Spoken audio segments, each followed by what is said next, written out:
Oke, salam pemirsa, penonton setia channel The King of the King. Selamat malam, Bang Ruga Tamunan. Selamat malam. Selamat datang. Salam. Luar biasa, kembali lagi kita bertemu dalam suasana yang akrab, penuh kebahagiaan dan sukacita. Kiranya menyertai Anda sekalian. Luar biasa. Bang Ruga, langsung saja.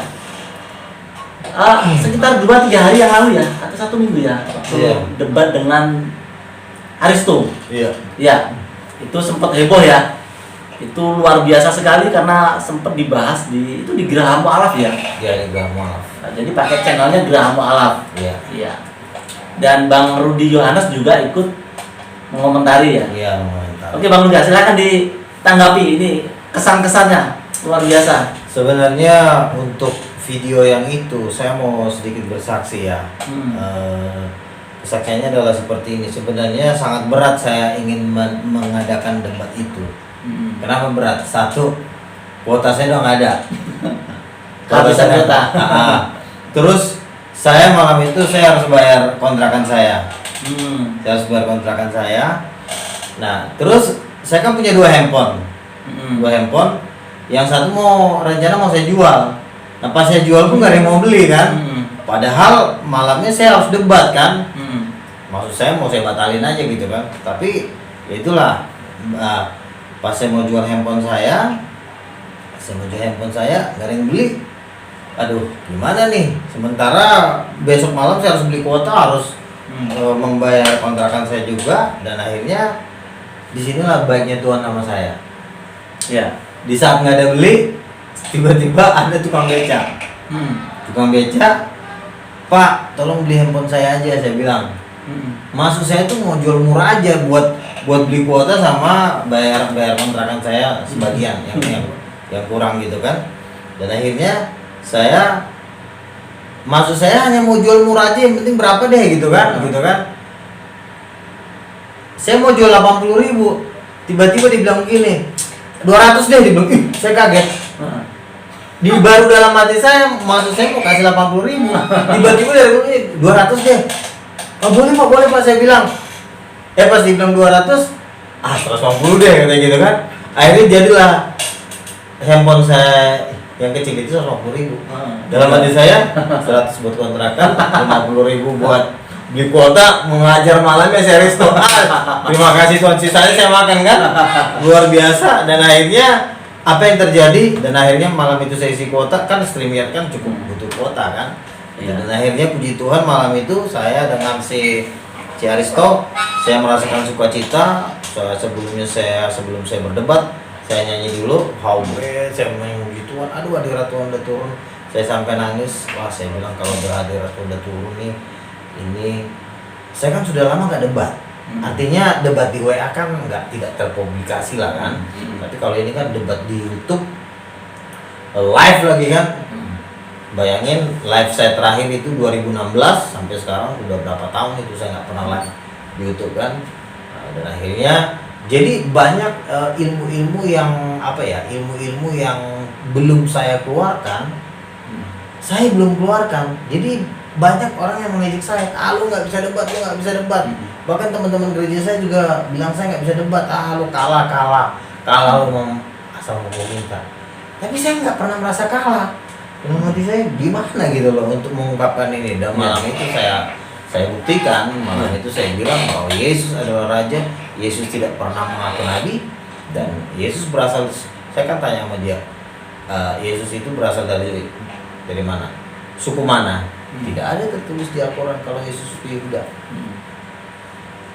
Penting nggak kita tahu Yesus suku Yehuda? Sangat penting. Untuk mengetahui ketuhanan Yesus itu harus tahu silsilah. Iya. Garis kalau nggak tahu silsilah ya lo bilang Yesus bukan Tuhan, dasarnya apa? Makanya saya tanya, Yesus suku apa? Bani Israel, suku yang saya tanya. Ya pokoknya Yesus itu cuma suku Bani Israel aja. Ya memang di dalam Al-Quran tidak ditulis Yesus suku Yehuda. Kenapa? Yesus suku Yehuda karena Yehuda dinubuatkan menjadi raja. Yehuda dinubuatkan akan berkuasa atas segala bangsa. Saya tanya itu, dia nggak bisa jawab. Tamatlah dia, matilah dia, hancurlah dia, dan memang saya lihat baru kali ini saya sambutannya luar biasa dalam soal perdebatan saya selama ini. Termasuk dengan Moko Ginta, sambutan kali ini paling saya merasa Almarhum ya. Ya, dengan Pak Moko Ginta sambutan kali ini, karena waktu saya debat dengan Moko Ginta, saya masih dianggap kalah. Tapi saya nggak pernah merasa kalah. Gimana nih Tuhan? Orang pada bilang gua kalah, tapi gua nggak merasa kalah. Gitu. Ya, nggak apa-apa. Akhirnya dengan malam itu dari stop. Wah, itu benar-benar saya ibarat kata tuh, saya bolak-balik lah dong Smackdown aku Smackdown hancur gitu kan. Hancur lah. Udah ibarat kata tuh nggak tahu lagi, udah nggak berbentuk lagi. Ternyata pun orang-orang mengatakan hal yang sama. Banyak banget yang japri, banyak banget yang kasih komentar.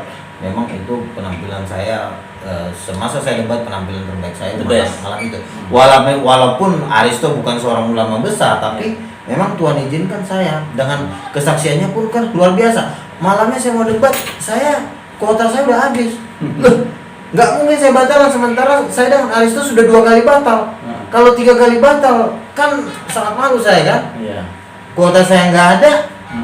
Handphone saya kecil, akhirnya saya jual di mall, nggak ada yang mau beli karena mungkin ada handphone lama. Tukang beca yang beli itu pun tadi saya mau nawarin 80.000, belum saya omongin, dibilang 200 aja Bang. Gua bilang nih, saya diam kan, saya senang, akhirnya laku 150 dengan dana yang apa adanya itu. Tuhan memakai dana itu untuk memukul semua musuh-musuh Tuhan. Dananya cuma 150.000, kan? 50.000 buat kuota, saya juga harus bayar kontrakan. Jadi Tuhan memakai apa yang sederhana ya, dengan apa adanya. Kalau mungkin saya lawan Moko Ginta, mungkin saya harus siapkan dana sekian berapa juta gitu. Tapi dengan dana yang Tuhan udah sediakan, Tuhan tahu saya butuh kuota, saya juga butuh tempat. Tuhan sediakan, dan akhirnya puji Tuhan kemenangan yang bilang. Gitu. Luar biasa sekali pemirsa. Jadi untuk masyarakat di internal Kristen, saya ingin berpesan sebenarnya untuk masyarakat Muslim juga, sebenarnya seorang penginjil itu banyak sekali yang mengalami keterbatasan finansial gitu ya. Sebenarnya ya, banyak penginjil yang memang hidup dengan doa sebenarnya, bukan cuma Bang Duga aja. Dan kita melihat banyak sekali penginjil yang memang hidup dengan doa sebenarnya. Saya juga tidak mengatakan seperti ini ya, artinya bahwa saya nggak punya duit untuk. Tapi memang Tuhan izinkan, karena handphone saya ini pun harganya cukup mahal. Iya. Tapi artinya memang Tuhan izinkan kondisi kejepit seperti itu supaya saya berharap sama Tuhan. Bukan berarti Tuhan tidak memberkati saya. Tuhan tetap memberkati saya, tetapi Tuhan izinkan dalam kondisi-kondisi seperti itu saya masuk ke maju juga. Iya. Gitu loh. Artinya ya kan bisa aja Tuhan, aduh Tuhan, duit saya buat beli kuota nggak ada. Sementara handphone saya mau jual juga nggak ada. Tuhan izinkan dalam kondisi. Kalau secara manusia kan, adalah besok aja lah debatnya, tunggu saya punya duit dulu kan. Tapi memang Tuhan izinkan malam itu saya harus mengalami kondisi kejepit, karena di dalam keterjepitan itulah ada kemenangan besar. Dan memang benar, tiba-tiba saya sempat juga saya sedih, Tuhan saya udah pendebat, udah dikenal orang, tapi subscriber saya cuma 182. Saya udah tunggu setengah tahun, tetap nggak naik-naik, cuma naik 2-3 gitu loh. Tapi malam itu dengan keterbatasan saya harus jual handphone saya yang kecil, dan akhirnya tiba-tiba naik jadi 3.200. Atas berkat Bang Rudi Yohanes juga. Ya, Tuhan pakai dia untuk memberikan presentasi bahwa debat ini artinya pakai Tuhan, dan subscriber saya tiba-tiba naik. Itu pun saya nggak mimpi. Ya biasalah kan, subscriber 182 paling naik 2, naik 3, naik 4. Ini tiba-tiba naik dengan kejadian saya harus jual handphone saya kecil ke tukang beca. Itu pun tadinya saya mau jual, udah Pak, ambil 80 aja. Iya. Tiba-tiba dia bilang gini, 200 deh. Saya mau nawarin 80, ditawarin 200. Itu kan Tuhan banget. Iya. Pas saya terima duitnya, Tuhan, aduh Tuhan baik banget, saya bilang. Akhirnya saya malam itu saya jam 5 saya buka puasa. Tadi udah sempat saya mau batalin puasa saya karena kondisi seperti itu. Tapi karena abang Bang Beca ini membeli handphone saya 150, lanjut puasanya. duit udah ada kan, bisa aja langsung saya ke warteg kan. Enggak, Tuhan, gua tetap puasa gua lanjutin. Ternyata Tuhan punya maksud bahwa ada yang harus saya kerjakan, hal-hal yang besar di mana Tuhan harus menyuruh saya berpuasa. Dan ini juga untuk para pendebat, kalau kau ingin berdebat kau juga sering puasa gitu loh. Saudara, melalui konten ini, melalui video ini kita juga mengucapkan terima kasih untuk sang debater Bang Rudy Yohanes yang telah merekomendasikan channelnya sampean juga ya, King of the King ya, channel ini, King of King TV channel. King of King TV channel. Melalui Bang Rudy Yohanes juga lah akhirnya channel ini bisa tiba-tiba Tuhan pakai tiba-tiba subscribernya nambah subscriber ya. Oke, ada lagi ya Bang Duga? Ada lagi ya? Dan malam itu pun saya waktu kan begini, waktu saya kan malam itu Bang Rudy Yohanes kan bilang begini, inilah debat terlucu sedunia. Terlucu sedunia. Kenapa sampai bisa terlucu? Ada ayatnya yang berkata, barang siapa menabur dengan air mata dia akan menuai sorak-sorai. Saya malam itu 15 menit sebelum saya berdebat, saya tuh nyanyi sampai nangis. Saya memuji Tuhan, sebab Kau besar, air mata saya udah turun. Pada Roh Kudus yang menjamati saya. Pada waktu Roh Kudus menjamati saya menabur dengan air mata Tuhan. Saya bilang, bukakanlah mata hati orang yang mendengarkan debat saya malam ini. Tuhan bukakan dengan air mata, saya berdoa. Dan setelah saya menabur dengan air mata, apa yang saya dapatkan? Tuhan berikan saya sukacita. Memang belum pernah saya ketawa sengakak itu. Karena menurut saya gimana ya? Artinya saya menanyakan, ya Tuhan berikan sukacita lah. Sukacita itu kan pemberian Tuhan. Kalau Tuhan nggak berikan sukacita, kita mana bisa? Kenapa saya bisa sukacita? Karena saya sudah menabur dengan air mata. Sorenya juga saya mengalami mujizat ya. Saya nggak punya duit buat beli kuota. Saya harus jual handphone saya yang kecil, ya kan gitu loh. Dan puji Tuhan ya, semua itulah sukacita yang Tuhan berikan. Dan baru kali itu saya merasa kemenangan yang gilang gemilang selama saya berdebat. Dari pertama kali saya berdebat dengan Aristo lah, saya yang paling merasa menang gilang gemilang. Padahal Aristo bukan ustaz besar ya, tapi memang Tuhan harus pakai dia untuk menyatakan kebesaran Yesus sebagai Raja berasal dari Yehuda, yang dia adalah Tuhan. Haleluya, haleluya, haleluya, haleluya, haleluya. Mana nih Aristo nih, tobat loh.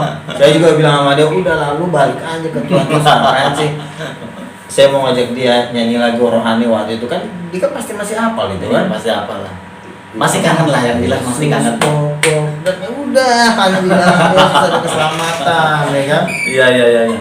Oke, dan saya melihat setelah debat itu ada beberapa pendebat yang menantang saya, tiba-tiba dia begitu ya, mungkin dia merasa jangan sampai gue kena gulung lagi.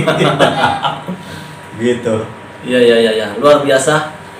Saudara, sebenarnya ini saya menonton pun tertawa gitu sebenarnya. Ini keren banget ini debatnya ini. Tapi kamu nggak tahu kan pergumulan setelah kamu menonton itu, kamu nggak tahu. Saya pun udah sesak napas gitu loh, untuk memperjuangkan kuota, untuk memperjuangkan kontrakan saya kan gitu kan. Dan akhirnya dalam tanda kutip musuh-musuh pun ikut tertawa gitu kan. Iya, semua kan. Ya, semuanya jadi terhibur gitu kan. Gimana? Kalau di mana ada roh Tuhan, di situ ada kemerdekaan. Nah, Pada situ saat ada ada kemerdekaan. Tuhan, ya Tuhan ini kan Tuhan yang Maha Kuasa. Dia nggak peduli, Tuhan tahu otak lu, makanya udahlah lo ketawa aja lah. Di situ ada sukacita sebenarnya. Yesus adalah Raja, Yesus adalah Tuhan. Di mana kita membicarakan Tuhan, di situ ada sukacita. Ini yang penting. Betul. Luar biasa.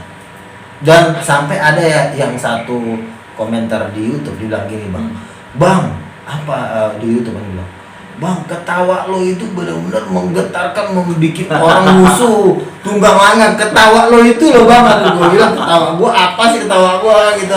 Sukacita dari Roh Kudus itu, sukacita yang dari Roh Kudus itulah yang kan sukacita itu kan nggak bisa dibuat-buat. Nggak bisa dibuat-buat. Tuhan yang memberikan roh sukacita, Roh Kudus yang memberikan roh sukacita.